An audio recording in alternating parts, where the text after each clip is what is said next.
Hey everybody, welcome back to the Quest for the Bestest, the podcast from Backlot Banter, where we review every single Palme d'Or winner from the Cannes Film Festival. And today we are taking a look at a rather infamous movie. That's right, Michael Moore's documentary from 2004, Fahrenheit 9/11, starring the director. Reminds me of that tragedy. It does remind me of that tragedy. It's starring Michael Moore, George W. Bush, Saddam Hussein, Ben Affleck, Stevie Wonder, Al Gore, Rumsfeld, Condoleezza Rice, many more. All your favorites are in this episode. I like it with all those famous people. Rumsfeld is the one that one name kind of guy, Donald Rumsfeld. I spiritually identify with Rumsfeld because he's so evil. Beyonce, Madonna, Rumsfeld.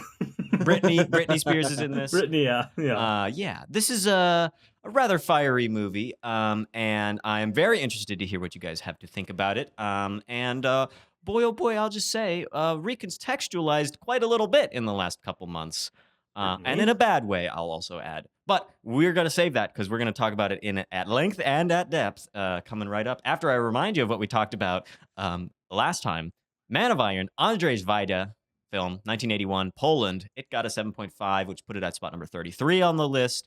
And so then we got to flee the Iron Curtain, and the Spin Wheel gave us possibly the best movie we could have gotten for tax week in the United States. So that's funny. That's funny, Timo. I praise our overlord. Praise be to it, the Spin Wheel, and I'm going to pass it off to Abram real quick. You're going to say the military-industrial complex. No. I'm gonna try to keep the tongue in cheek a little in check because otherwise I'm gonna get out of hand on this one. Abram, would you please give us a featured comment from a recent episode? I can't do that. I couldn't find any recent comments, so I decided to do a little bit of foraging. I want to go back to 2 years ago on a review of Gone with the Wind.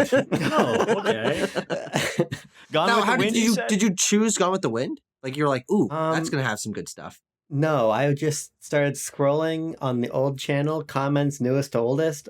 Went 2 years before I found one that really tickled me. Wow. So this one comes to us from Dana Lawton 2986, who left 2 comments on the video. One is not as interesting as the other, so we're gonna go with the interesting one here. I wonder if you guys can read the people you interact with in daily life as well as you do the characters in this movie. The more you analyze all the things people say and do around you might make you far too self-conscious, especially if you are critical of shortcomings. Basically, in order to not be a hypocrite, you would need to constantly adjust your behavior in order to come off as someone you yourself would approve of. Think about that, boys. Wow. I'm thinking. I'm sorry. I'm thinking right now. Oh, that's very interesting. Thankfully, the gene that allows me to interpret movies is a great hindrance to interpreting people in real life, and so that's not an issue on my front. Dana, is that right? Dana Fulton? You're correct about that. Dana Lawton. Listen, Dana. I am thankfully able to separate my movie watching brain and my interacting with real people brain because movies are fake and people are in real life. Yes, that's kind of the left brain, right brain that I take to this whole situation. And speaking of fake movies, Tanner, can you describe for me the fictitious plot? Well, there's a little gray area. The fictitious plot movies are real people. What happens in Fahrenheit 9/11, directed by Michael Moore, starring George W. Bush? Fahrenheit 9/11 is about the 9/11 terrorist attacks. And more importantly, I should say, it uses that as a launching pad to examine the American military excursions and wars that were waged in Afghanistan, but mostly Iraq is Michael Moore's focus here. And I suppose the duping of the American people is kind of a point that Moore is making here. It's sort of a scattered sort of look at everything that was going on around 2003 when Moore was capturing all of this footage, and there's a little bit of a touch on the 2000 election and the controversy therein. But it's a lot about the Bush administration, the failings therein, and how we were allocating resources during these wars and the culture of patriotism and government overreach that was predicated on that patriotism that all resulted from the 9/11 attacks before he ultimately focuses on some of the common men, like common men and women in America, their feelings on this conflict, especially the men and women who were deployed in Iraq, the soldiers, the veterans that came back, that came back injured or came back with a cynical view of the war overall. He really is capturing or attempting to capture sort of an a 360 view of this cultural moment in America. And I'll just leave it right with you, Tanner. What did you think of the film? Sure. Well, I think this is an interesting movie, certainly. An interesting doc. This is my first time watching a Michael Moore documentary, and certainly feels fitting to start with the big dog, and sort of cements him as maybe probably the most important living documentarian. There's probably a bigger competition for that title. I know people really like Louis Theroux's documentaries as well, and for me, a lot of consideration in my mind after finishing this film about like what are the rules of documentaries, how effective is it at what Michael Moore is going for. I think very effective as a like moment to moment stitched together, as I said, sort of 360 view of the American moment. It's no wonder that this film grossed over $200 million at the box office when it came out in 2004. It was a Making money for huge hit. two noted brothers, Well, executive This is producers. yeah, of this the this is a Studio Canal joint here. uh-huh. But I also found it to be perhaps a little too scattered, and I have my thoughts and feelings about where Michael Moore is coming from politically and how it informs this film, how it informs his commentary on certain things, especially George W. Bush as the president. I'm not. Let me lay it out there. I'm not saying that like Michael Moore is biased and therefore this documentary is bad. I think that perhaps Michael Moore's hatred of George W. Bush perhaps clouds some broader indictments that he could be making about America. Abram, I'll pass it right up to you. What do you think of Fahrenheit 9/11? Yeah, I basically echo everything Tanner said from it being my first Michael Moore film through a lot of Tanner's thoughts on where the film works and where it doesn't work.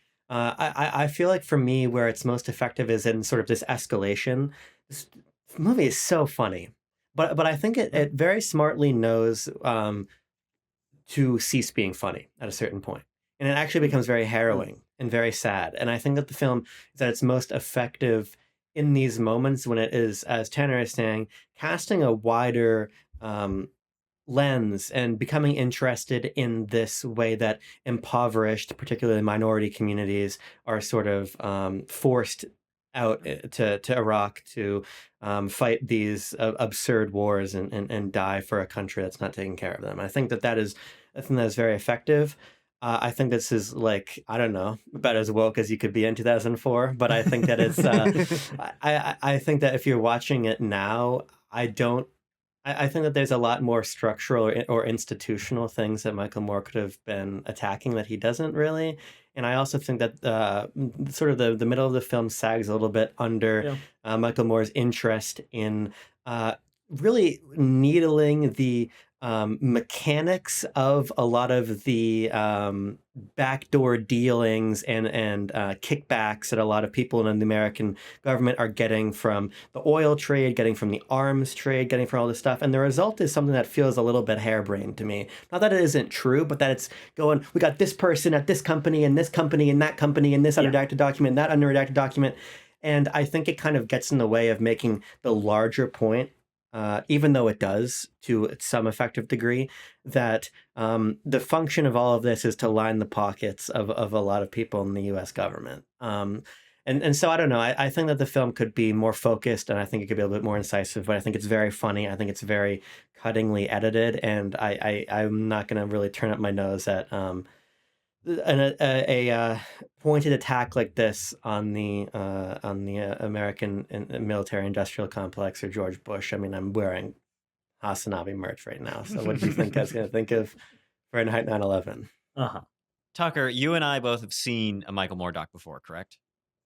Yes. One each. I've seen this one once. Once. And I've also seen 4 of his other ones, 3, I think. Well, you go next. Give me your thoughts, and given that we know the style of the filmmaker, yeah. maybe fold that into your thoughts, or if you please. Well, here's the thing. I went on a little Michael Moore binge a couple years ago, and I watched 3 or 4 of his documentaries over the course of like a week, and I found them really fascinating. And I think because it had been so long since I'd done that, and I have matured as a person and learned more about politics and things like that, I was keyed a lot more into this film, especially because I was never going to review it before. Like that was never something that I was thinking in my mind. So watching this documentary, a Michael Moore documentary, under the lens of this is an award-winning film. This is something I'm going to be talking about and critiquing as a cinematic work and as a political work. I think there's 2 very different angles to sort of converse about it from that I think are both very interesting. I think I think that Michael Moore is one of the most interesting filmmakers. Period. He's certainly one of my favorite documentarians, and I think that his greatest strength and one of his greatest weaknesses, I think Abram makes a great point, is this is maybe one of the most biased movies I've ever seen, and that's not a bad thing, but he feels like he's making it for himself. Like he's like, this is all the stuff that's been running through my head. I want to go out there, like film stuff and then write it down and prove it and show it to the people. And I think that is a pro because there's not a lot of movies that are made like this. It is far less concerned with taking a externalized view of things rather than he is there. He is a filmmaker. He's involved in the politics of the time because of his status as a cultural figure. He is making a movie about this. He's being stopped by the politicians in the time, and he's on screen. He's talking about it. He's saying jokes. He's got friends that are involved in this stuff. He is in the shit, and that is a unique perspective for a documentary to take. Most documentaries, like maybe they're narrated by someone who's like the creator, but like otherwise they're pretty distanced from things. And this is not that. I think that makes it really compelling and unique to watch. But again, as I think Abram mentioned, like he knows what all of this means, and he's firing it so rapidly that I think to him, he's like, yeah, here we go. Boom, I did it. But I was 1 year old when this happened. I was 4 years old when this movie came out. I have some context for the politics of the time, but I was not there, and I don't have a even cursory, frankly, knowledge of all of these political parties and the backdoor dealings and political figures who were governors at the time that, frankly, I've never heard of. And so I think that there's a inaccessibility to this from a just sheer volume of information level that the movie dips in and out of. These really highly edited segments that I think are overwhelming and confusing to an ostensibly a layman. But I also think that having all that context through the lens of someone who's very familiar with it shows that he's really done his research, and he's doing his best to prove that what he's saying and what he believes is accurate to some degree. And I think that makes it more rhetorically compelling. But then it also, I think the comedy is a fascinating aspect to explore from. And then I think that shifting towards more serious, very human-focused, believable, community-focused elements at certain key points throughout the film brings home the fact that all of these crazy things with one guy who knows another guy who knew him back in the day, who wrote a letter that you never saw until he found it in a drawer. All this has a knockdown impact on people who live all the way across the world, whether that's the citizens in the Middle East that are civilians in the Middle East whose lives are being upended by an invasion, or the people whose lives are out in the middle of nowhere in America who are now impacted by this fear mongering that completely upends their lives, even though their lives aren't being upended. And so I think there's just so many unique perspectives being covered here. It's such a time capsule of editing energy and lingo and political understanding that I think it's a fascinating work. I don't know if I love it because I think it's ultimately a little bit confusing to me. But when it works, it really does work, and it's a singular work. Like again, most people don't make documentaries like this because I think most creatives are a little bit too afraid to be this honest about their own opinions. Like this, again, this is one of the most biased pieces of art I've ever seen in my life, and there's something to that about Mm. feeling very personal. Mm-hmm. For me, and this is gonna sound crazy coming out of my mouth, I know. I'm being sarcastic. But that the I have a hard time separating the film from the subject matter because the subject matter of this film is so thoroughly infuriating to me. It is not the first time I've really studied this war and the previous couple Middle Eastern wars that like HW were involved in. The human cost in Iraq and Afghanistan of all those people, millions and millions of people who died as a result of this. And so as I was watching the movie, I kept having to remind myself, like, no, no, no, okay, yeah, you can get all outraged at what our government has done, and continues to do. But what I'm here to do is to look at the movie and evaluate the technique and the storytelling and the editing and stuff. And so on that front, I do find this to be an effective film. I mean, the fact that it makes me so fucking pissed off watching it, just like out of my mind, angry by the time the movie ends, is a big testament to the filmmaking power. Shout out my boy Sergei Eisenstein, Michael Moore as an editor. Like he I almost sent you guys an Eisenstein joke like 5 times while I was watching the movie. This is an Eisensteinian film. Michael Moore is so Holy good shit. at like at shot contradiction shot that just makes us go oh kind of think. But I Is the do, man hungry or sad? or is he evil perhaps? You guys are speaking nonsense. He shows the soup before the man, so the man is hungry. Come on, what are we talking about here? I watched it. I must have hit rewind. Yeah. So I do kind of nowadays. I don't. I get the time capsule quality of the film from 2004, the tongue-in-cheek elements, the playing, like playing the banjo music, hitting that needle drop 3, 4 times throughout the film. And yet I kind of read it as glib in a way where I'm like, you're a little Certainly. jokey about this thing that I don't want to joke about. And as the rest of you pointed out quite accurately, it takes a sharp turn and becomes not funny at all. It becomes horrifying. I mean, there were parts where like I was watching with my roommates and we are all looking away. We're all like, we don't want to look at what he's showing us. Because it's, Yeah. it's mutilated charred bodies as a result of, our tax paying money. Children. Children. It's Mhm. horrible. It's horrific. But the scenes that really got to me were these later ones, especially with the mother, and just like I am really appreciative of Michael Moore's insistence. He can pick any city in this country to go to be investigative in about this kind of boots on the ground, like what is the everyman's experience of this, and the real zooming in on Flint, this hometown of his. I really like how that becomes like the core of our emotional connection to the film is like we really care for these people and they actually like the mother starts out and I'm like, man, you're kind of crazy, like you really think all this stuff, and then we see as the war and the movie develops that the true cost of that, her son dying, and this is just the bringing that back a number of times is heart-wrenching and just so sad. And so I don't really, the second half of the movie is where it's really landing for me. Beginning with the election, we're like very in the weeds. I can't decide if I wanted the movie to go into more detail or less detail. Like I wanted to not. I like okay. I get why we need to understand like the political machinations of this, but the real I think that the focusing in on the human cost and the tragedy is the part that I am more interested in like an anti-war film. And as I left the my screening of it here at home, I thought this was a movie that in no way that is fully about war and in no way glorifies war.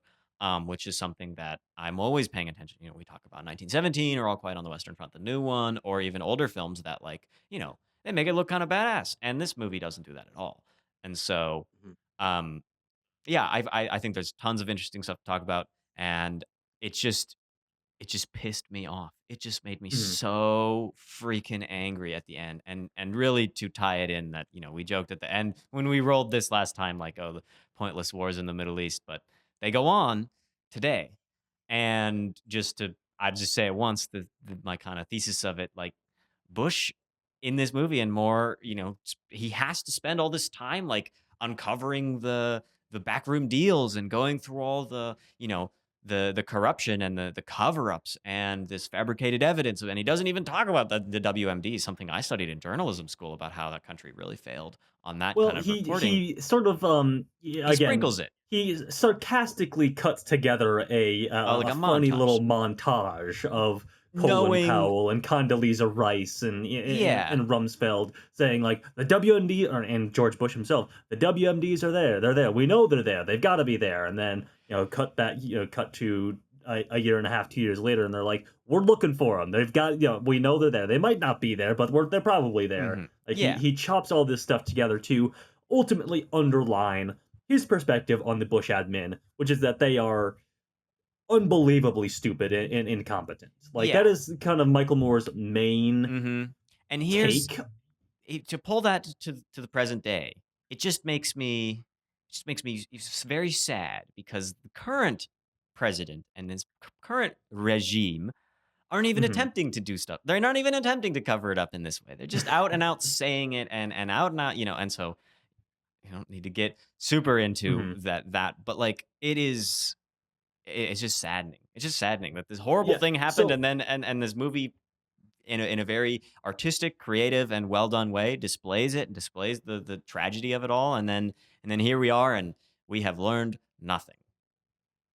So this I want to keep drilling in on that point on Moore's perspective on the Bush on George W. Bush and the Bush administration, Hmm. um, because as I said, yeah, his main takeaway. This film is like brimming, boiling over with like pot shots at George W. Bush. Moore basically takes the opportunity every time he can. He even puts in, of course, the infamous "We're smoke them out when we what the fuck did he say? The Now watch we this smoke them out of drive. their Now watch this holes. Yeah, drive. watch this drive, of course.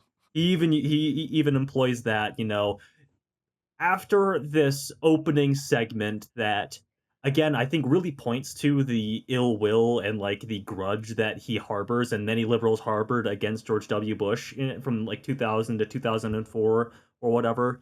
The Florida thing, the Supreme Court decision for the 2000 election, like that is what he opens the film on. Yeah. That is the groundwork that he lays for like, okay, this is like the real baseline. We're not doing like 9/11 really to open up the dock. He pointedly chose no 9/11 footage of like the actual Hmm. towers or I the mean, attacks or anything. really, really good sequence there of the 9/11, but we'll get to that later. He mostly shows, yes, the New Yorkers' faces and stuff like that. But he starts here on election night 2000 as like the as laying the groundwork, and then of course he moves into like critiquing the amount of time that George W. Bush was like taking vacations during his first term or whatever. He Hmm. sort of funnily, sarcastically uses vacation by the Go Go's or whatever. It shows him tromping around on the Texas ranch or whatever. Like this is the photo, this is the picture that Moore is painting of George W. Bush. It's like this guy who stole the election but is also grossly incompetent. And throughout this entire film, I really couldn't help but think of the South Park joke about 9/11 conspiracies. I don't know if you guys are familiar. That the whole 9/11 is an inside job thing. The joke in South Park is that ultimately 9/11 wasn't an inside job, but Bush and the administration wanted people to think it was because it made them look smarter. Which is a 'Cause pretty good they joke. were too stupid to pull it off otherwise. Exactly, exactly. Which is and so yeah, I just it's so interesting to that this entire thing is framed through that thought process about the Bush administration. What did you guys think of how it painted them and painted the politicians therein? Because again, there's even a lot of like allusions to like Bush was ignoring national security briefings and stuff like that, and he put in this absolute nincompoop into the head of the FBI or whatever. Yeah, I think it's very funny. It's very Yeah. funny, but I think that part of just an ideological difference that I would split with more on is the utility of painting them as incompetent as he works to, because I do think that um, as we see in a lot of contemporary American politics, the attempts to paint the Trump admin and the people in Trump's orbit as stupid sort of ignores the fact that they are actually very politically cunning and very dangerous. Like, they And succeeded at going to war in Iraq and making a ton of money for their yes, cronies. They were very competent at that, Bush and crew. yeah, and I think that the film is trying to sort of hold both in conversation. This idea that the Bush and the people in Bush's circle, down to the guy who lost to a dead man and then ended up Yes. in the cabinet, that these are like real fuck ups, real goofy guys, really unserious guys out on vacation, out playing golf, out doing all this stuff, but also sort of were able to orchestrate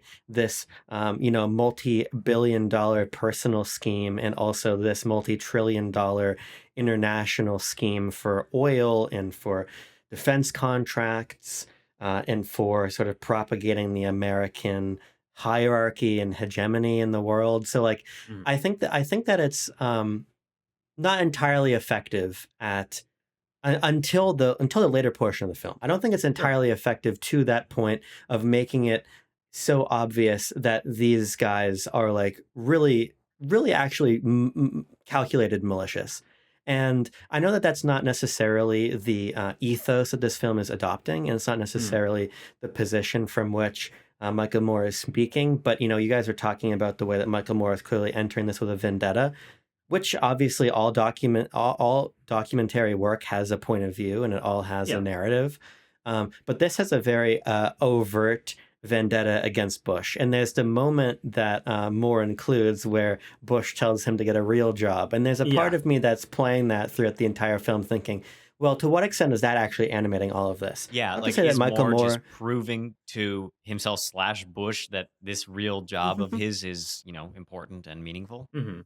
and You know, it's I'm sure that I just checked the release date on this. This came out in June 2004. I'm sure that Moore, if you really pressed him on that fact, or maybe he wouldn't admit this, but deep down hoped that this would be like an animating factor that would defeat Bush for his reelection in 2004. Yeah, and I That mean, makes like, sense, yeah. there's a degree to which we're like kind of doing fan fiction about what's in the heart of Michael Moore, or like to what extent like the aesthetics of the film are like not in line with what I politically would do. But I do think that there is a Right. degree to which the where George Bush, I think, comes off maybe as stupider out of a desire to make him look that way than maybe he actually was, in a way that indicates the actual engine of American evil and American imperialism that was governing this period of time. Mhm. Yeah. I don't really I- find there to be a lot of discussion on the previous examples and the through lines of bipartisan imperial action by the country. Moore is not interested in looking to see what Clinton was up to in the Middle East, or Yeah. what Carter was up to in the Middle East, or these God forbid, what was Korea like. You can go back hundreds of years and see the through lines of that. This country likes to fuck around with an army not on its own soil. Mhm. Yeah.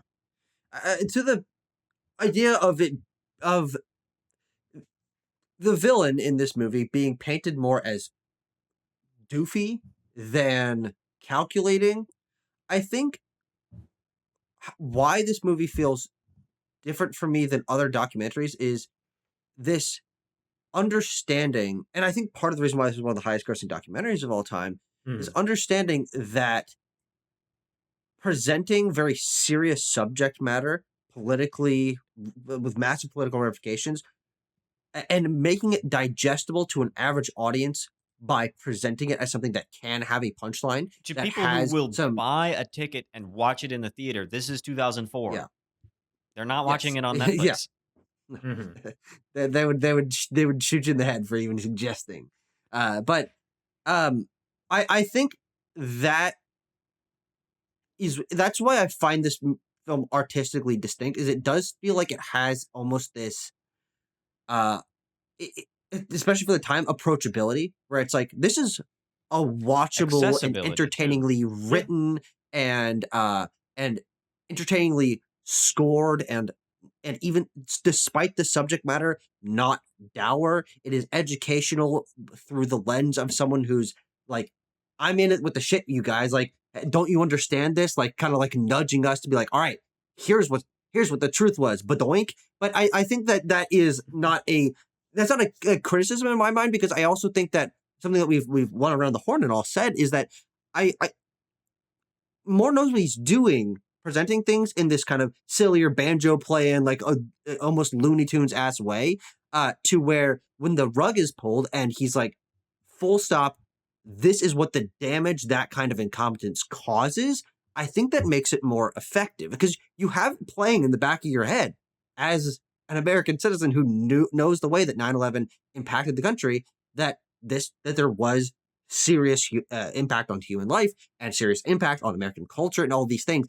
And the movie just like this actually, I think, pacing wise, the most interesting element of it, it eases you into that over the course of the movie. I think a much more obvious Fahrenheit 9/11 opens on the crying faces and the list of names and the memorial and all this stuff. Hmm. I think that framing it through, here's this guy who should not have been in office, and while he was in office was basically, through the lens of this movie, basically not paying attention.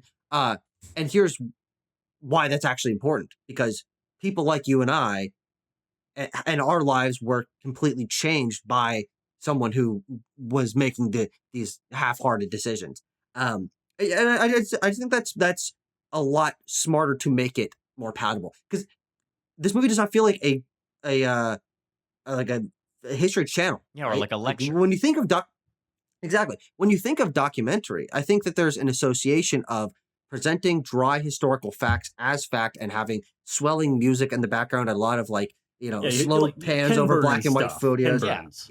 Yeah, and I think that making a conscious decision to uh make this a entertaining and educational documentary is why I think more style is very difficult to replicate, but why I think it's so effective. Well, and to Sure, think that especially the in 2004, I think Mhm. there's Sure. the association you're talking about, Tucker. But as someone who makes it who makes it a habit to watch like the Oscar nominated documentaries every year, I think that there's a lot more in the way of narrativization, which is probably in no small part due to the success of Michael Moore and his documentary style. You probably ask any documentary filmmaker working right now, they're like, yeah, Michael Moore is obviously influential. He's like the fucking Steven Spielberg of documentaries. Mhm, mhm. Yeah, and it's so interesting that his hand is so heavy. That's why I shouted out the bits earlier about like where he chooses to go, and I think to go to, I like the like. I've kind of come around on my like too much detail or not too much detail. It's the right amount of detail. The mile markers that we pass in history, right? We've got the Bush v. Gore Supreme Court decision, then there's nine Mhm. eleven, and then we get the lead up to the war, and he flips the order, right? So we actually enter the war, and then we Yeah, we back do in to Iraq first, explain, and then also Afghanistan happened yeah, in between in this and that. Yeah, between, yeah, yeah. and then so we backfill that information. And then I think it's really important that we talk about the Patriot Act, this Yes. section here, which is listening to us currently. Um, and Hello. then we go to the end, and we once we cut the comedy and we're into human sad stuff. He knows Hmm. that you gotta get your butts into the seats by promising something worth seeing, fun and entertaining, and good to eat popcorn too. And then he can pull that rug from you later on. And when you walk out of the theater, you are not thinking about that stuff from the beginning. I am thinking about the crying mother on the front in front of the Mm-mm. White House. It is Right. just such Yeah. such powerful imagery that transformation, with all this detail, and to just bring it right back to a person that we identify with, a person that we see change their mind. That is a really important thing to do in a Yeah. documentary. And I will also shout out that Moore is specific about a couple of key racial issues. He is like in the election stuff, in the certification scene. Um, Very clear that it was African American congresspeople who were fighting back against the certification Hmm. of Florida, and he makes it very clear in the recruitment scenes in Flint that the Army and the Marines are specifically targeting low income and black men, and it's I think a very conscious choice on his end to highlight these aspects that could have just as easily been about any poor people in the country, but to bring in just a little bit of the racial element makes it more powerful because it affected the black and brown communities in this country got destroyed. And then, well, we all know what's coming. '07 happens. It gets even, the global financial crisis happens, Hmm. a couple years after this movie comes out. And it just makes places like Flint even more hollowed out and even more likely to join the army. Um, so I appreciate that of his, I guess, vision or directorial eye. I do want to talk about how Moore approaches the common man sort of element of his documentary of Fahrenheit 9/11 with those segments that you were just talking about, Timo, which sort of oscillate in and out of like the perspective here at home versus like actual deployed soldiers in Iraq. And I was trying to find this. I have only done a light bit of research. I don't know if anybody did anything looked into this anymore. I have to assume that Moore himself did not go to Iraq to get, Probably to not. interview these people. I assume this The is footage that he No, assembled from yeah. like war Given that journalists and the stuff like archival that. producer on this project is credited third, like really, really early in the credits, and there's so much archival material elsewhere, I would assume that that is from some other source that they got Yeah. the rights to use. But anyway, the common man is something that Moore is often in all of his documentaries sort of celebrated for propping up. He is a sort of, especially back in at the peak of his popularity, was viewed as like the working man, the common man's documentary filmmaker because he did go out of his way. Like in Fahrenheit 9/11, to go back to his hometown of Flint, Michigan, to talk to people, who are being recruited, to talk to people who have friends, family deployed in the Middle East. Um, and I felt very, I had some complex feelings about this, and I want to know what you guys felt watching these segments because I don't know if it was just me coming at this with a 2026 sensibility of. I'll just come out and say it, the median American voter or whatever, of whom I Oh, would I say I was have thinking a about how all these people fairly voted in low 2016. opinion. Yeah, and I don't know, like people obviously celebrated him, and it sounds like Timo at least you liked these segments and you felt that he approached them with some empathy, and I think there is empathy in some of his approach, but I can't help but feel a little bit of cynicism in how he approaches some of these people, some of these segments as well, particularly the soldiers. I think there's a fair bit of cynicism with how he frames that, which is totally fair. But also centrally with Lila, and especially her first or second appearance, I think, when she is at her home before we see her in DC, when she's talking about no one is more proud to be an American than I am. I'm so proud to have my kids in the army. When he's doing a close up of this cross necklace that she's toying with over a Mickey Mouse t-shirt or whatever. Like I just can't help but feel a little bit of cynicism creeping in and informing these images. And I don't know if it's my brain filling in these blanks or if it's Moore's filmmaking that's doing it. Your point being that though the people here have been so sincerely impacted, the fact that they still harbor patriotic emotions is conflicting. You think he's trying to like I pull think that I think forward? certainly he's drawing something out of this idea of Lila, especially being like, I told my kids to go to the military, and and she, Mhm. especially in the second appearance, she doesn't seem regretful of that decision. We only see that regret in her third appearance, if I'm remembering the order of events correctly. And yeah, I just feel like, hang on, I wrote down a couple of the things. Lila, she the footage that he uses of her, she describes herself as a very conservative Democrat.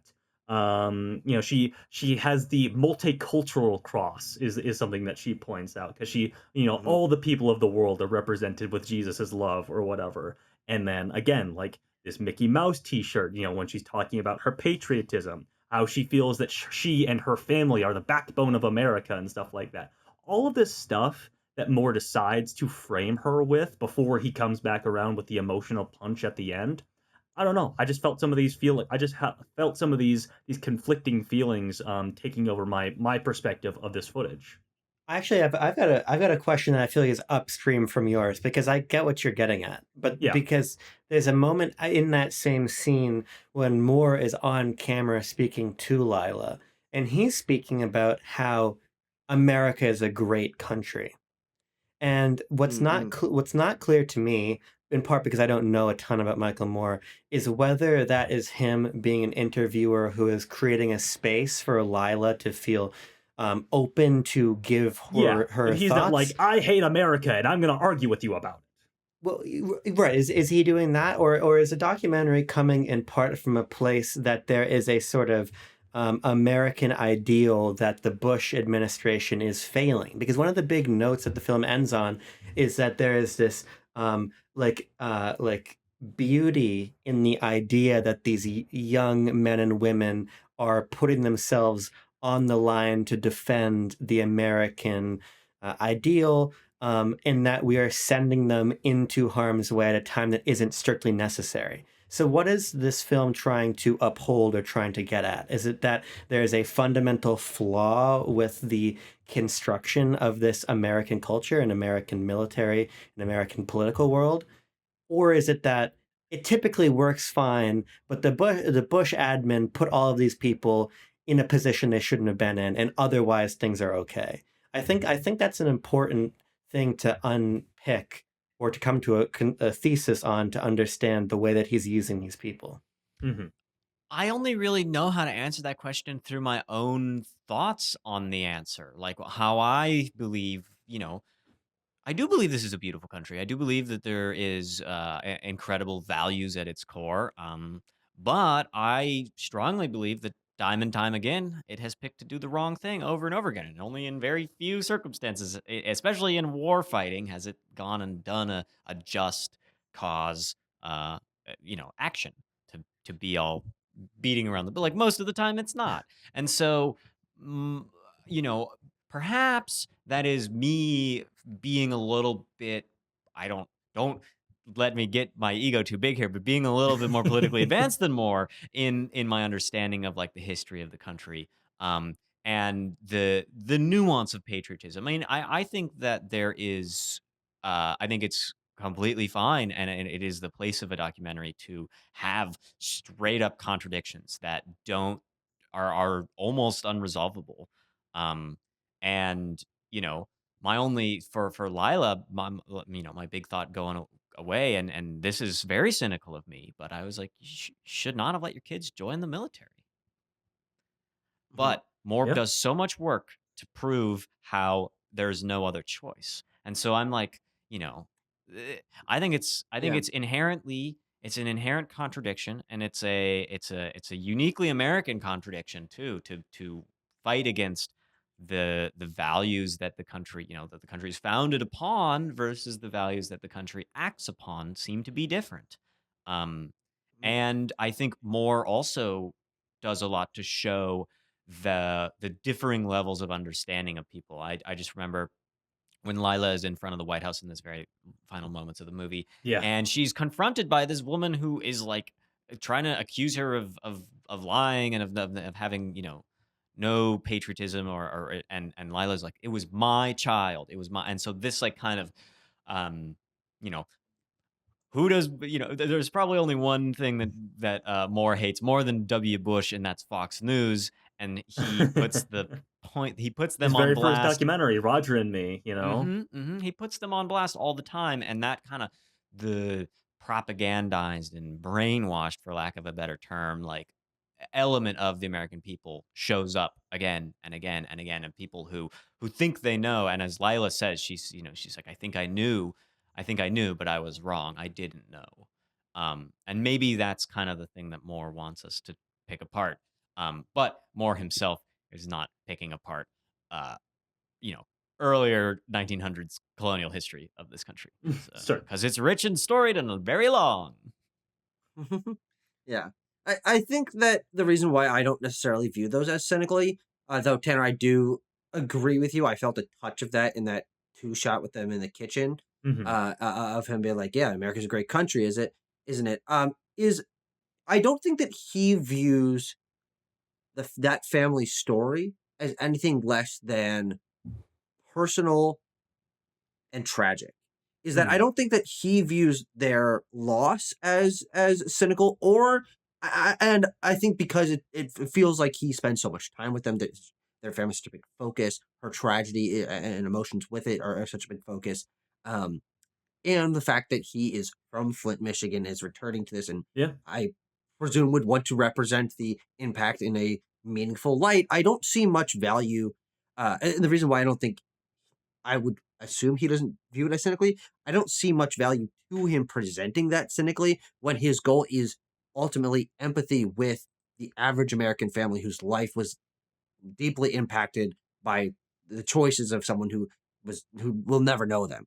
And so I think that he this is the one element where, because it's so focused on her, and obviously he's choosing the editing, he's choosing the emotion, the musical cues and things like that, so his hand is still very much there. But I Mhm. do think that that is the part of the movie where Michael Moore's touch is felt the least, and the audience is meant most to be put into the mindset of someone who's not a incredibly politically informed and active filmmaker who is also a like social figure. I think Uh-huh. that the distance between the Michael Morey sections of the movie and the ones where she's reading this letter out from her son, which is easily the like most Yep. traditionally sad part of the movie.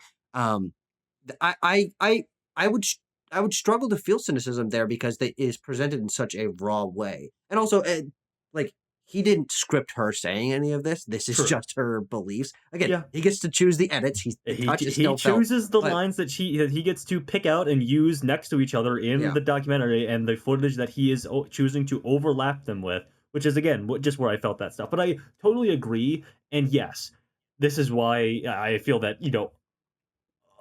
above everything, like Fahrenheit 9/11 is a very manipulative film, and I don't yes, use that. I more don't than use that, that definitely, yeah, I don't use that like as a hardline negative because I think we've brought this up a couple of times on the show before. Like all film is manipulative. Like directors most of the time for The most walls need to films be are blue so choosing we feel the impending sadness type stuff. Yeah, that's exactly. There are manipulation, but there's only a very limited number of films that are like so esoteric and so open ended that I feel they don't maybe uh that they can't be described as manipulative, but this one certainly is. From the things that we're talking about with with the Bush administration, I also wanted to mention with that stuff that the segments where Michael Moore like shows a footage of Bush and is like, I wonder if Bush was thinking, this, that, and the other thing. I was like, this is like the most fan fictiony thing that Michael Moore could possibly be yes, doing right now yes. is like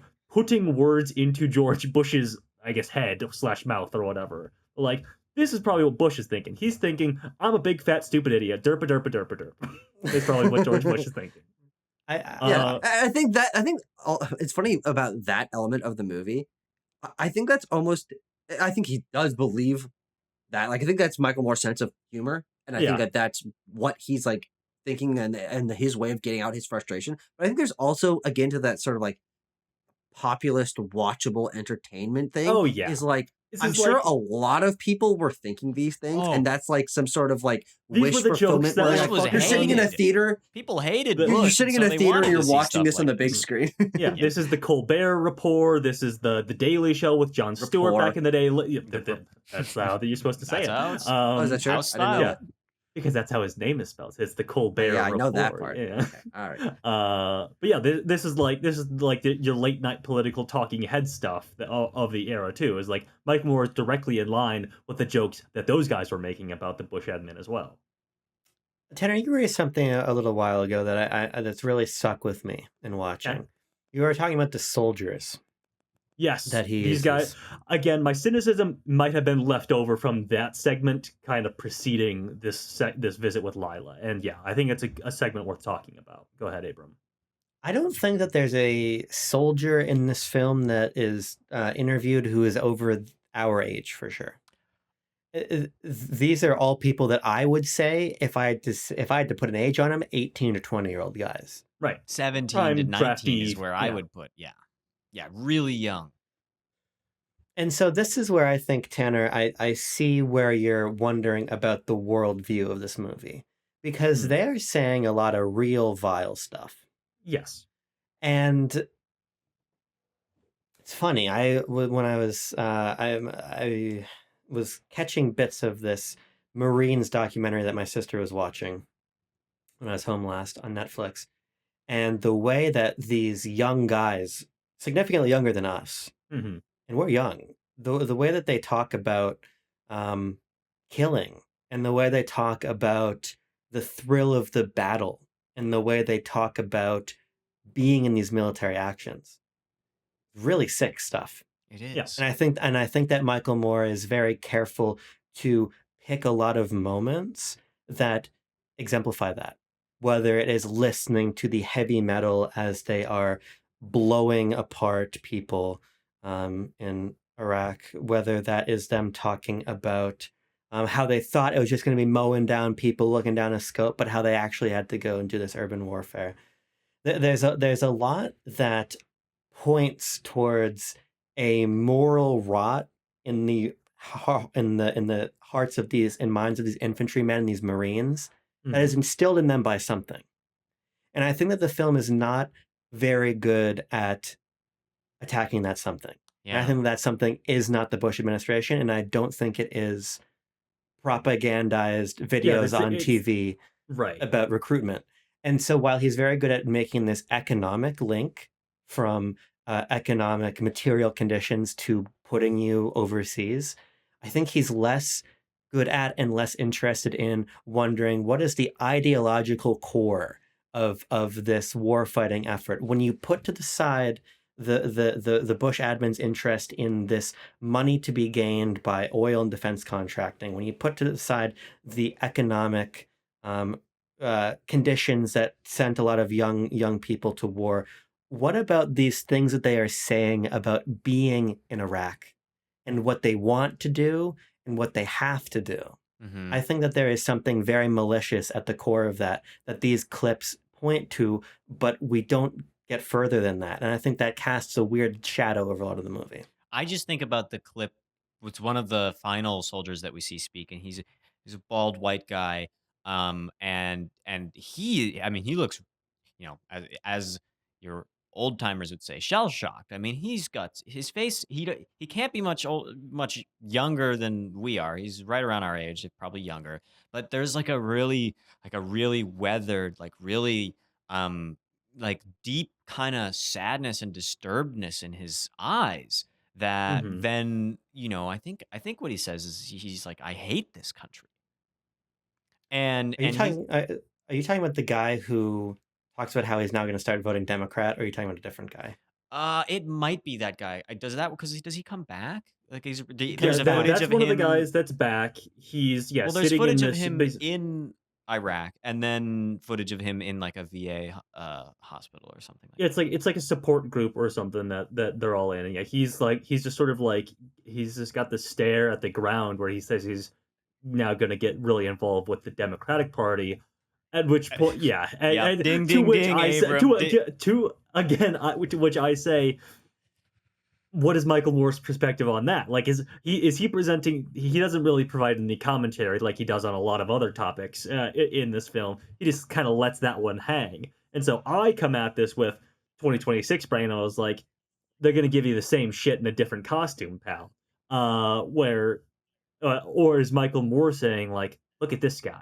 He's seen it. He's been through it. He's back and he's He's learned gonna make a to change. choose the better side. Like, is Yeah. that where Moore is coming at this from? It's sort of left up to interpretation, I guess, because again, he provides no commentary on that line. Yeah, and when did we leave Afghanistan? In Obama's term. No, Yeah. later. Not even. Later, It was Biden. later. It was Yeah, we were in holy college when holy that fuck a happened. moly. That's Um, that's Yeah. crazy. one interesting element of this that I keep in conversation now is, so I finished Fahrenheit 9/11 last night, and then I rented Fahrenheit 11/9 Mhm. on YouTube. It was $4 to rent. And that Oh, is big a movie spender. about. Cha-ching, I just was cha-ching. Mr. I don't Moneybucks over here. I don't steal every movie. Okay, that's fair enough. Also, because I couldn't find it. Ah, Couldn't. damn. Tucker, were you spelling Fahrenheit right? Yes, actually. But a big part of that movie and what makes it so interesting is that it shows a very hopeful grassroots humanitarian effort from both a young group of politically active Quick children. question of inquiry: Is that one 11/9 about 2016 or 2020? Yes, It's 2016. 2016. Yeah, they Okay, came out in okay. 2018. Mhm. Um, that's a great question. It's very important. Uh, it shows a sort of two-handed effort, up and coming congressmen and House members, including AOC, Mm. like on her first campaign, and also a group of children or teenagers, I guess, high Yeah. schoolers, uh, uh, trying to like represent themselves politically. Um, and it leaves up on this like sort of hopeful note of like, yes, we've been through this terrible stuff. The world's been impacted by these incompetent leaders, but the people that have been through it uh, can band together. There are people that do believe the right thing, and we can move forward. And 9/11 is not as overt on that, but I do think that the way that he portrays the regret of soldiers that have been through this, Mhm. the changing political perspectives of some of these people, um, and the empathy that he has with the family who's lost their child. I think that is, again, we can only watch this 2026 brain. He can only make this with 2003, 2004 brain Mhm. of and I don't know exactly what this really thinks, but I do think there's a like, look, we went through this. We got to learn from these mistakes, and we got to make things better. And so I don't think he's portraying that like sort of the guy who's like, oh man, I'm gonna vote Democrat now as cynical. I think that also because he has this whole monologue over some editing of Mhm. uh, all this has happened, but the people that lost their lives in this had good intentions. Like he frames it around this sort of like I think you were mentioning earlier, this sort of hopeful reframing of this impact existed and it was for a bad reason, but there were good people who lost their lives in this for the wrong reason, X, Y, and Z. Um, I think it is ultimately pretty hopeful, all things considered, because he doesn't know what's coming next. And so I think that And we there's like this do, this and yeah. interesting, yeah, I think there's this interesting like cynicism that our historical or can look back on historically viewpoint is like, uh, buddy, this is not it's Yeah, 2004. You don't know where this is going. I Like, know you can't that. even imagine I how bad it's going to get, Michael Moore. You yeah. can't even And, imagine. like, and I'm not even talking about fucking Trump getting elected or whatever. But like there are moments of this movie where Michael Moore addresses like the fecklessness and the ineffectiveness of the Democratic Party in all of this. Yeah, yeah. Very brief glimpses at this. Mhm. It's, But again, the certification thing is one of them. exactly. Yeah, he especially that, and no one sort of no Democrats voted against some war powers or the Patriot Act or whatever Oh, yeah, the Patriot Act. policy point that he's talking about. But I'm like, so you recognize that, Michael Moore, you recognize the ineffectiveness of this quote unquote opposition party, and yet he still decides to frame things in a certain fashion. So I don't know. You know what I do know, You though? could say that like that we I can say that with 2026 brain or whatever that we stayed in Iraq and Afghanistan through Obama's 2 terms or whatever. But I'm like, Michael Moore, if you're like politically tapped in as an adult in 2004, if you're smart about these things, if you're reading the literature, like the signs are there. Things are pointing in a certain direction. That's what makes everything about what we're experiencing in 2026 that much more ridiculous and disheartening. Is that things have been this way for a long, long time, almost forever, in fact.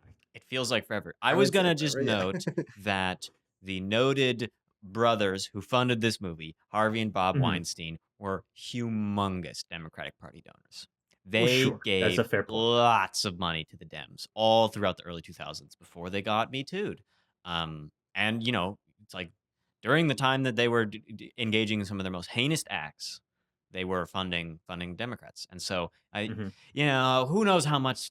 Yeah, I kind of doubt Michael Moore was like letting them tell him what to do in the movie. But were those thoughts in the back of his head? Yeah. And were his own alignments politically with the Democrats, which he has and past, I'm pretty sure, supported and let's be real, plenty of good Democrats, and they've helped a lot more poor people than Yeah, Republicans usually do. But certainly. the the political biases, I think, are there and are evident in Sure. Yeah. Moore's own views. Yeah, he's a little bit of the crown prince of the resistance libs, so He's a that's he's a little understandable. libbed out, but not every Yeah. he's a lot better than most of them because he's making banger shit like this. So Sure, I sure. mean, there's barely any latitude for like anything left of the establishment Democratic Party right now. no, Yeah, So fair like, point. yeah. Well, and think about the Britney Spears clip. Britney X Carlson, right? And Uh-huh. and she's like, we gotta. I think that one. I support the I president or support the president. whatever. I think whatever the president does is a good idea. And well, nobody's thinking that these days, but like that was the attitude, and that No, some people are thinking Well, Some that. people true. are thinking that. Let's not get it twisted Let's not get here. it twisted. He's a doctor, not Jesus Christ. He's a doctor, of course. I thought I was a doctor. And it's Jon Stewart who he's giving aid to. Oh fuck. Okay. We've alluded to sorry. I'm going from us just cracking a joke to talking about the harrowing us back segment that in. we've Rope us back in. that we've talked about a couple of times of like these of war journalists on the ground in Iraq, watching seeing civilians get murdered heinously. And I think that is yes a well deployed emotional and experiential rug pull on Moore's part as the ultimate director of Fahrenheit 9/11. I feel as though I don't really have a lot to say on that segment. I can't even fully remember how long it lasts, just because it so shocking. feels so singular, and Yeah. shocking. But again, I feel like in this sort of roulette wheel of tonality that he swings through a couple of times in Fahrenheit 9/11, there's a moment where he comes back around, and it's a word that Timo used earlier. I'm gonna recycle it here. There's a segment where he's playing like Santa Claus is coming to town over footage of American soldiers like raiding a family's home and like On holding Christmas them Eve. at gunpoint. Yeah, on Christmas Oh. Eve, and like that is awful stuff. But also like playing the song during that, pretty glib, I would say. Ultimately, I understand. It maybe speaks a little bit more to like the negative side, like the dark side of what Moore's filmmaking style can do, which is it can make scenes like that feel a little glib and very, very cynical, to keep using that word. Not even on the part of the American government, but like perhaps making light of this kind of thing too much. I don't know Like what the playing point this of darkest that ironic possible song. comedy. Yeah. It's Whoa. I Well don't said. know. I don't know if I take as much of an issue with it or read it as much as being so glib, because I think that in that juxtaposition of there's this direct to camera short interview they do with some kind of like staff sergeant, I don't know, where he's talking like, we want to give these boys a Merry Christmas, but we're in an active war zone, right? And so I think that the positioning of these American troops as guys that have to work through Christmas is, I think, actually an effective tool for illustrating the in all ways asymmetric warfare that's happening here. And so I think that it can be read as glib, but I think it can also be read from my point of view in some way as, I think, very carefully insidious as well. Mm-hmm. I feel like that is That's fair connected point. to. I kind of maybe making up this connection, but that there is a connection between the defense contractor conference scenes in which Yes. they're hobnobbing, they're drinking Amstel Light, they're eating charcuterie, and they're talking about they're like, well, it's bad for the people, but it's good for business, and then to Yeah. juxtaposed, They are saying the quietest part so loudly. Well, It is amazing. that is why, Tucker, if you wanted to go to a defense conference or a trade show, they would not let you in. And not just you, What if I any asked of us, or really nice? most. I don't think so. I don't think they'd let you in. Well, I said pretty, please. Pretty please. No, you gotta say, I With the love cherry on top? oil, I love ball, and give me some. I don't know. We could Love fold oil? we could fold Tucker up and put him in like a tactical Pelican case for carrying like an autonomous drone or something and smuggle him in. Mm-hmm. Yeah. And then we could like unleash sky him. drop me. I'll like do a squirrel suit. I'll go into a vent. Uh-huh. We'll go spy gadget. But to the musical cues that I think can come off as glib, I think that given the context of how Michael Moore can treat a sequence seriously, Mhm. as we have all seen, and also that we know he doesn't think that sequence is funny. I don't necessarily read it as glib. I read it as, in some way, a mindset thing. Yeah. What he's portraying there is the mindset of these American soldiers who are not, or who are doing very serious things, and who, as we see interviewed in this film, uh, some of them were not taking this with incredible seriousness and didn't understand the true impact of what they were doing. I think some of the most um, time capsule interesting, politically thought provoking lines that are said in this entire film are with these interviews with deployed soldiers, mentioning how they don't understand why the citizens of the civilians don't trust them, aren't listening to them. They're like, we're trying to be here, helping them out. And you can see on their Bring freedom faces, and democracy.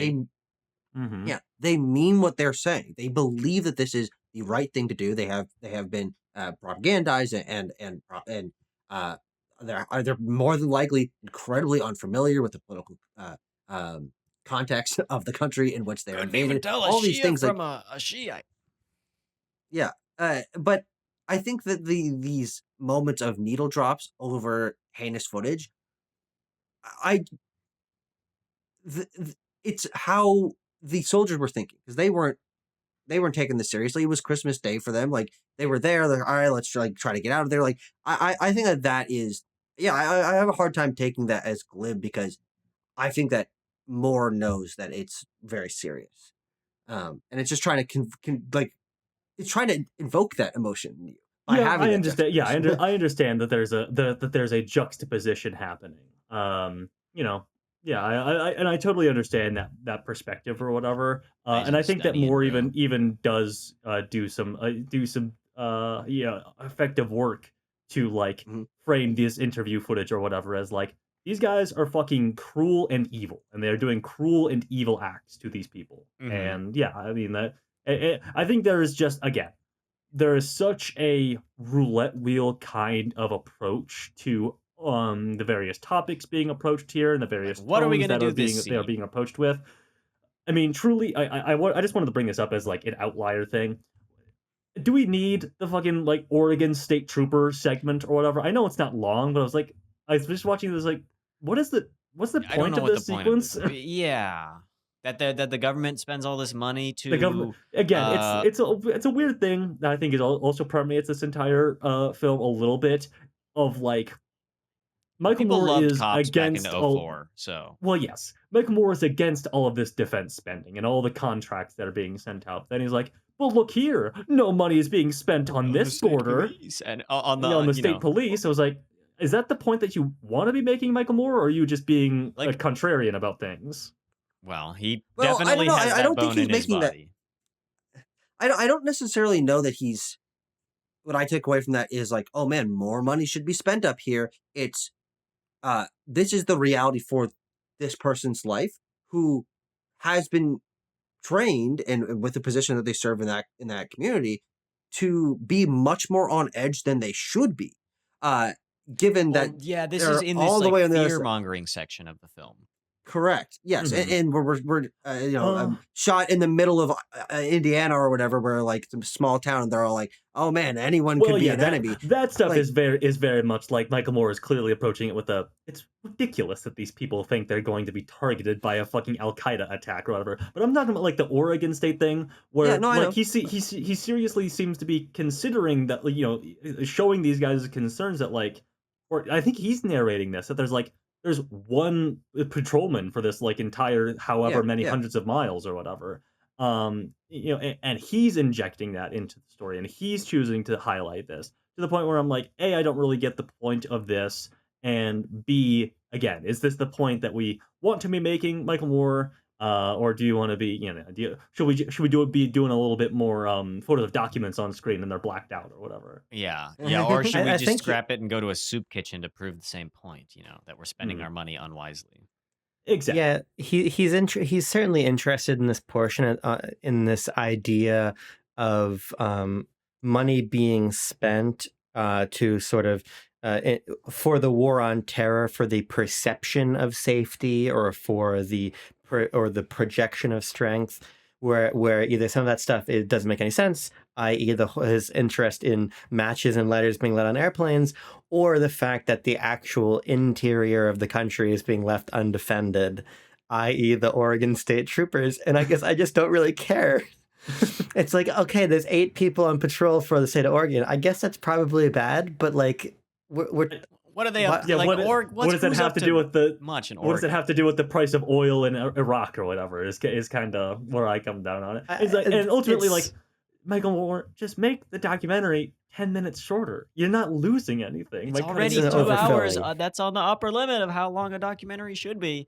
It's overfilling for sure, because I get that he's trying to talk about where are we allocating resources, which I think is a valid question. But I just don't think that the film is quite equipped to handle that, because I think it's able to capture it in an easier soundbite. I think from one of the high schoolers in Flint who talks about, or no, maybe it's one of the soldiers who are in Iraq. Talking about how there's areas of the U.S. that look like the areas. Oh yeah, it's a teenager in Flint, and he's like, I'm watching footage on TV, and I'm like, there's some areas of Flint that look like that. Yeah. And that, I mean, I really kind of go back to our point about the soldiers and this kind of nascent or like the really disgusting core that they exercise in their thoughts and in their words and actions. That and when I think we see the soldiers in Iraq, and then we go to Flint with the recruiters. Am I correct in that? I believe that's right. Yes. And so that scene takes on a lot more meaning because of the way that, these guys are all dressed up nice. They refuse to go to the white affluent part of town to recruit. Yeah, they won't go to the nice mall. They're going to notice how full that mall is. Boy, oh boy, that parking lot is jam-packed full of cars. People be shopping.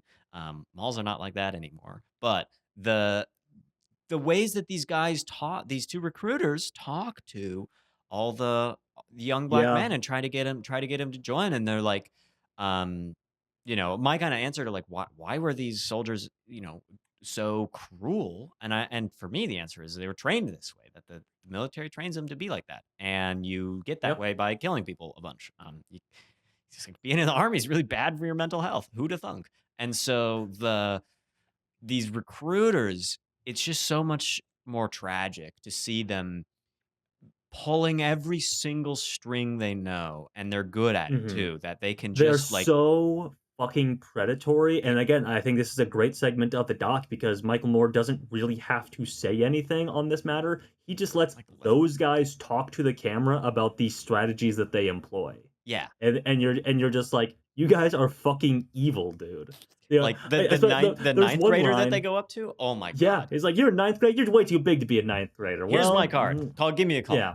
Like, bro, you can't join for 4 more years or whatever. One segment that will still be there, don't worry, DMO. One segment or one quote from those guys that I had to write down was when they told this one kid who wasn't interested, well, just give me the rest of your information so I can cross you off my list. Oh, that was crazy. Excuse me? Yeah. So that you can be added to the watch list of anti-American dissidents in the homeland and surveilled your every text and phone call. I mean, that's another segment of this that we haven't brought up these people who are getting visits from the FBI or whatever because they're they're part of Peace Peace Fresno or whatever. Mm-hmm. Peace Fresno. That's what I was trying to remember what the city was. I can never forget Fresno. These sections of the film, and why I think it seems across the board we all agree the second half is quite a bit stronger than the first half, is that these are the domino chain effects on just a bunch of different people's lives. And I think that especially the way that this political dissident section is edited of happy-go-lucky music, and look at them eating cookies. Some of them even take 2. And they're like old people, and there's not a one of them that's under the age of 50. Yeah, they're just kind of like, and they've got a giant Pete symbol on their thing, and there's the guy who's just lightly mentioning that he doesn't agree with the war, and then he got like the FBI came to his house. Like all this whole section, I think it's so humanitarian in its focus. Uh, and I think again why the pacing of this movie, though I do find it first half a little bit overwhelming, works is that it lulls you into this sense of this is kind of crazy and goofy and like it's like a big Looney Tunes trap that like set up all this stuff.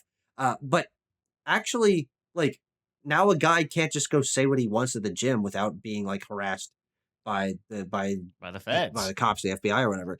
Uh, and that I think is very effective in the way that the second half of the movie then just goes to like people who are at their schools and they're like, yeah, man, like they're talking about all their family members that have been in the military and Mhm. things like that. Like I think that shows that he has both sides as a producer, as a someone who's trying to convince you emotionally of things, of that he can make something very entertaining. He can make the hard stuff, like the complicated stuff, entertaining, but he knows when to be like, no, this is what people's lives are going through. And there's still like the touches of comedy because I think whether it's cynicism or like irony. I think a lot of the things we could read as cynicism or glib, we can also read as he understands the sort of situational dark comedy irony of the And situation. he also knows that his audience is going to be pretty well informed about the developments because they're living individually. Every Yes, single correct. person who goes to see this movie is going to be understanding of how that is affecting them, and then to see it affecting people on screen too. Yeah. We have talked a lot about the second half, and I didn't get a chance to say it. But this first half, especially what we launched into, I mentioned sort of like the Bush potshot stuff, which is fairly funny. You know, John. Yeah, again, We like as I to hate mentioned, the Bush. Colbert Report, Stephen Colbert, Jon Stewart, Michael Moore, like that. You know, it's funny to make fun of Bush and his cohort or whatever. But then we didn't do a lot of talking about like the the conspiracy side, like there's 20 to 25 minutes spent on like the Bin This Laden the Bin oil Laden group in connections and Saudi like the Arabia. flight out of the country on September 13th and everything like that, and the redacted documents and the relationships that the Bushes had directly with the Bin Laden family and stuff like that, which feels a little bit like a hanging Chad, and it kind of feels a little bit like Moore hits a wall with whatever evidence he's trying to dig up there. I will be honest, and then he Mhm. kind of shifts into whatever the second half turns into. But like, you know, I don't know. This is also like the impression I had about what Fahrenheit 9/11 was before I watched it was a slightly less harebrained, loose change kind of thing, where it's like 9/11 conspiracy kind of talk. Whereas, it's ultimately majority, not that. But this first 20 minutes kind of is. It's painting the people at the top, the puppeteers, and don't you know that the Bushes had this secret history with the Bin Laden family, and this is their cousin, and they flew him out of the country, and all this stuff, and he's throwing around the names of all these shadowy organizations, Mhm. Halliburton, the Carlyle Group, this company, that company, Unico or whatever. What's it called? Unicorp. Unicor? The good people Yes, yeah. from Enron. Yes, exactly. I did I laugh was when he's like laughing at the that fine one. folks from Enron. I But yeah, Go ahead. that is like a yeah. solid chunk of this movie that is Michael Moore doing I that have a kind of thing. hypothesis about it, but I want to hear Abram first. Yeah, I don't have a hypothesis. I have like if I were in the editing room with Michael Moore and he's like, "Hey, what do you think about this?" I'd be like, "Hey, Michael, it kind of is really confusing, and it's Yeah. ultimately I think that the mechanics of it are largely not necessary because I think that really what we need to get from the film before that to the film after that portion is simply to make it clear that the Bush family has a vested interest in oil in the Middle East and Yep. in defense contractors, and that there is a lot of people who are in the cabinet and in the orbit of That they'd taken Bush lots of and Bush money from Senior. Middle Eastern oil Yeah, Yeah. previously. I You think you don't can. necessarily need to stoke the fires of inside job conspiracy theory potentially. Mhm. Yeah, it's not even that I have like that big of an issue with that, even though it certainly Yeah. adopts a lot of the posture of a lot of like real conspiracy theories. But I think that it's just like not super rhetorically effective for just getting people Yeah. to understand, like, look, There is an ulterior motive here that is governing this whole thing, and this is what it is. My hypothesis is that the movie was Yes. made in 2003 and 2004, and that the actual investigative reporting on this, these shady dealings and these shady connections between the Bin Laden Saudi Bin Laden group. This like they own like every concrete plant in Saudi Arabia, so they've done a huge construction firm. That it just that it wasn't known. That reporters and even investigators themselves like didn't grasp the full extent to this. Luckily, it's been almost, well, it's been 20 years, a little more than 20 years. Yeah. And so, if you, dear viewer, we're very late in the episode here, but if for further research, I recommend listening to another podcast called Blowback. I forget which season exactly it is, but there is one focused entirely on the Iraq War and Saudi connections to 9/11. And it's by Noah Colwyn and Brendan Jane. Google that ish. It is really in depth about this kind of stuff, and because it's like 4 times as long as the movie, and it's like an 8-hour show or whatever for the season, Sure. can Yeah. go into quite a lot of detail, and is very well researched with lots of journalists and people, and they have like 15 more years of time to have uncovered details and gotten unredacted documents, and so I just think that more saw that this was a thing and that he put it in, but it needed to move on in the film, and that he also wasn't able personally to come to conclusions. Politically dangerous to come to conclusions like that, but also that they probably just weren't around. That like who's to say what those things really were when you were like in the middle of it and in the war of it too.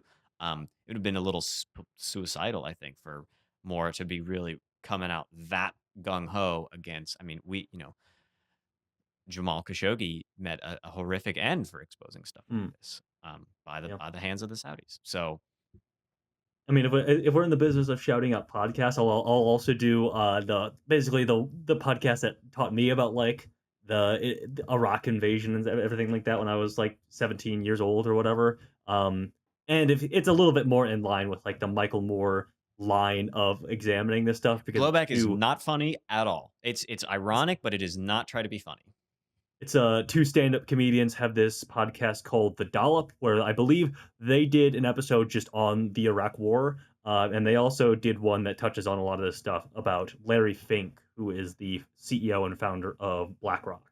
We love BlackRock. Just to be clear, by the way, make sure you've listened to every episode of Quest for the Bestest and subscribe. Yeah, for sure. Shows. Yeah, absolutely. Please, that's the order of operations that you should go. Yeah, absolutely. Gentlemen, anything else about Fahrenheit 9/11?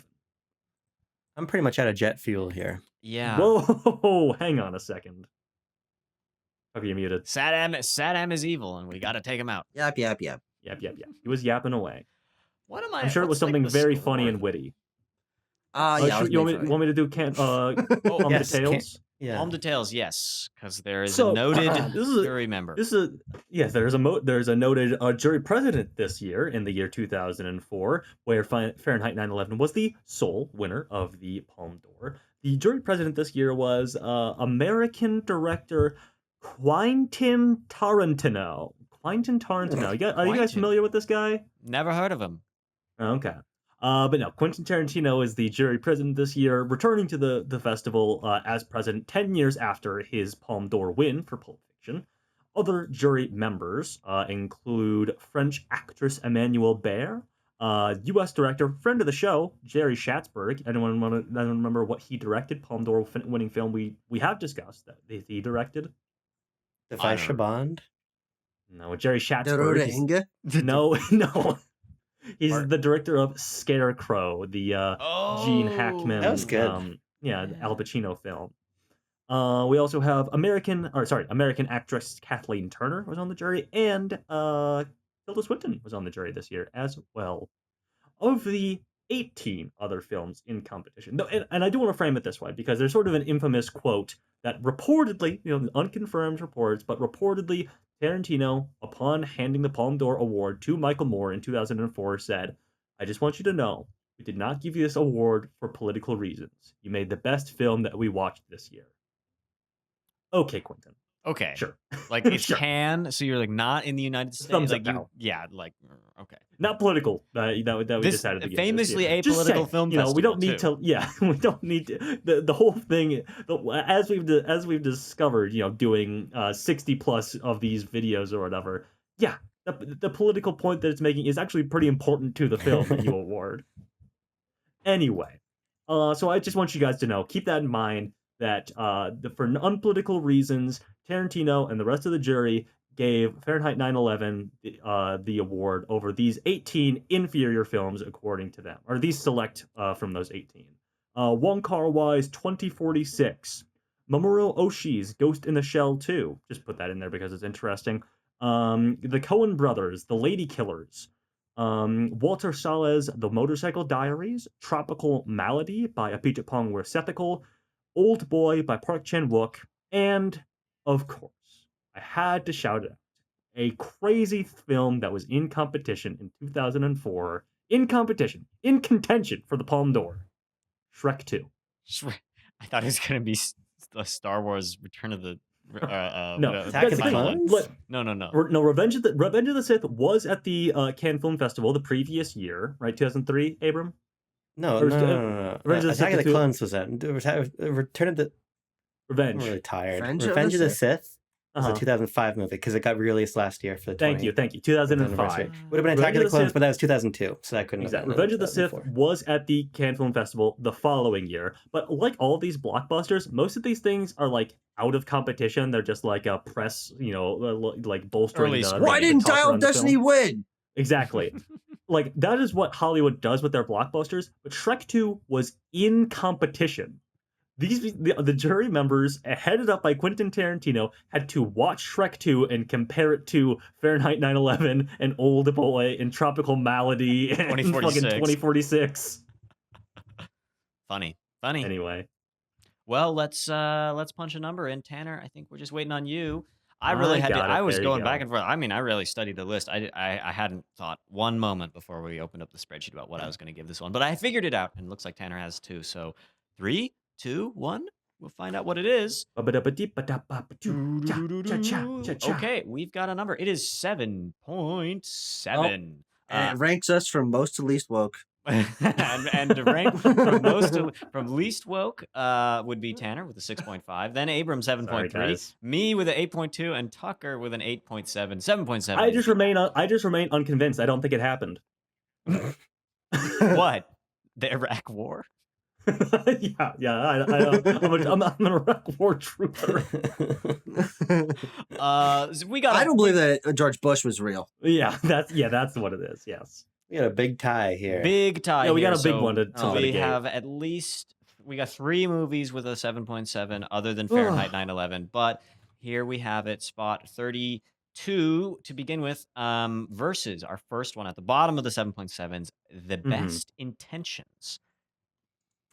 You guys remember that one yeah. much? The Bergman. Oh, Childhood Bergman movie. biopic, basically. Bergman biopic.